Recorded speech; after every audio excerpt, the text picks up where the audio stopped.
Okay, so potential energy and kinetic energy. So we've talked about energy, but as it turns out, there's two flavors of energy.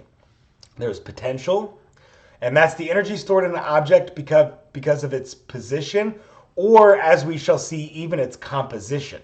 So right here, we can see that this skier in this position has a lot of potential. That has a lot of potential energy, okay? But we shall also learn that some materials don't have to be like way high up on a hill to have a lot of potential energy. Their chemical composition can actually have a lot of potential energy. Okay. So kinetic energy, the energy of an object in motion due to its mass and speed. Okay, so now this skier is converting that potential energy into kinetic. And so by the time they get down to this position here, they will have spent all of that potential energy in the form of kinetic energy, okay? So the skier will be moving, the fastest, maybe at this point right here, they would be moving the fastest, right? They fly through the air and then gravity takes hold.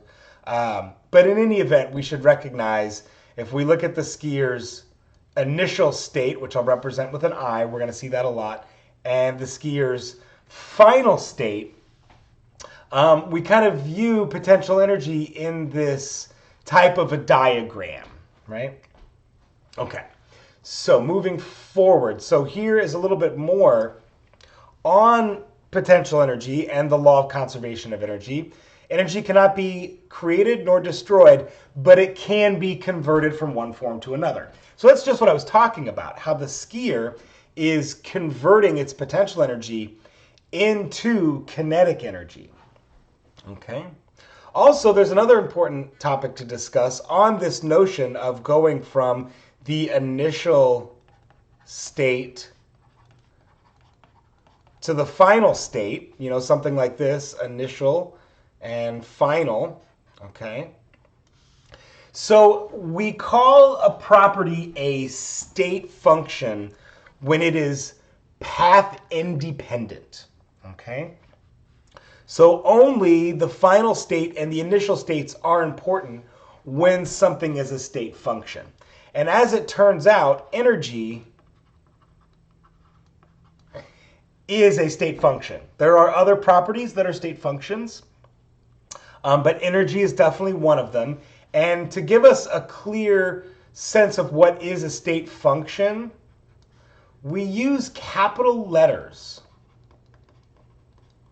in the symbols for state functions. So for example, I would use a capital E for energy to indicate that it's a state function.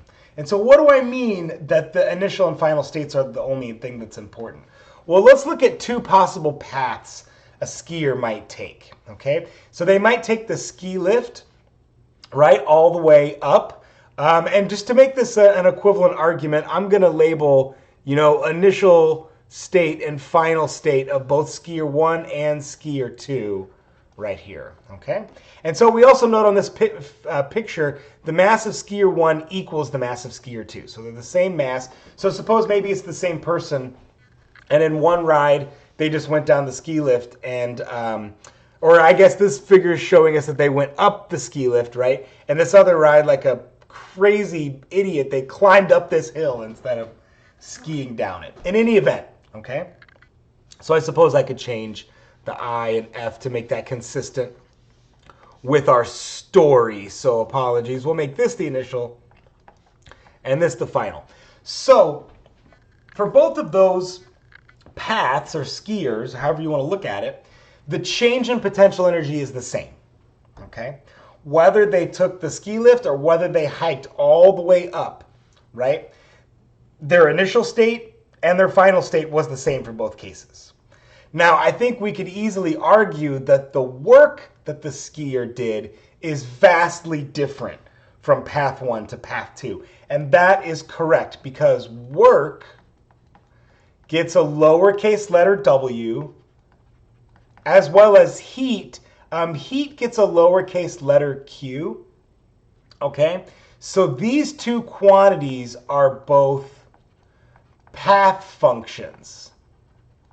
So for heat and work, it does matter how you do it, right? This skier climbing up this hill is going to be doing a hell of a lot more work than this skier taking the lift. However, both of them will have overall the same change in potential energy. So we kind of have to wrap our heads around that, okay? So state function, only the initial and final state matter. Path function, the path definitely matters, okay? And again, we use capital letters in thermodynamics to indicate what's a state function. We use lowercase letters to indicate things that are path functions. All right, moving on. So here's another form of energy, and that's called the electrostatic potential energy. Okay, so notice that it is a form of potential energy, but whereas this is really gravitational potential energy, right? This is the potential energy due to gravity.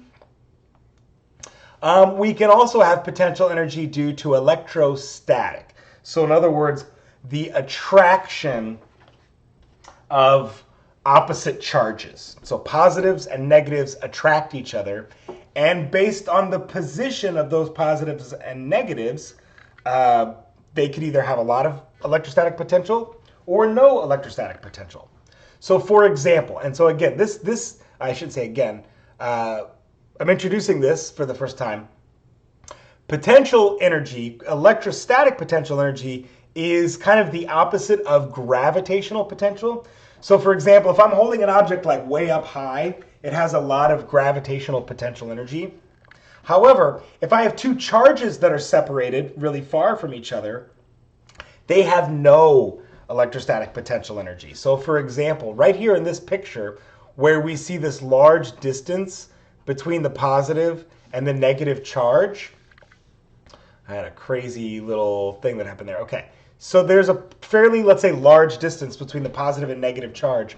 And on this graph here, this distance, look, this is distance on the x-axis and this electrostatic potential on the y-axis. So they have zero potential energy between the two. However, as they start to get closer to each other, they end up having a negative electrostatic potential energy. And the way we define this, a negative electrostatic potential energy means they're more stable. Okay? And so we eventually are going to get to this spot. I like to call this the sweet spot, where the positive and the negative are at this, let's call it a magic distance, a little sweet distance right there, where the electrostatic potential has come to a minimum, okay? Well, this sweet spot would give us the bonding pattern between those two ions, right? If this were an ionic compound, right, a cation and an anion, this is the distance those things would exist. Whatever this distance c is, right, whatever that bond distance is, it would give us, how far those things are apart based on their electrostatic potential. And of course, if we get them closer, if we force them to be closer, they will start repelling each other. And they'll start repelling each other because we have to remember, even those negative charges, those negative anions, right? They still have a nucleus. And that nucleus still contains protons and neutrons. Okay, so eventually if we try to push things too close to each other, they will repel. All right, so that's our sweet spot based on the electrostatic potential. Okay, this is true for ionic compounds, but this is also true for covalent compounds as well. So there's a sweet spot based on electrostatic potential of covalent compounds. So moving along. So another form of energy, thermochemistry. Okay. And so now if you notice my diagram here, this looks a lot like the skiers, okay?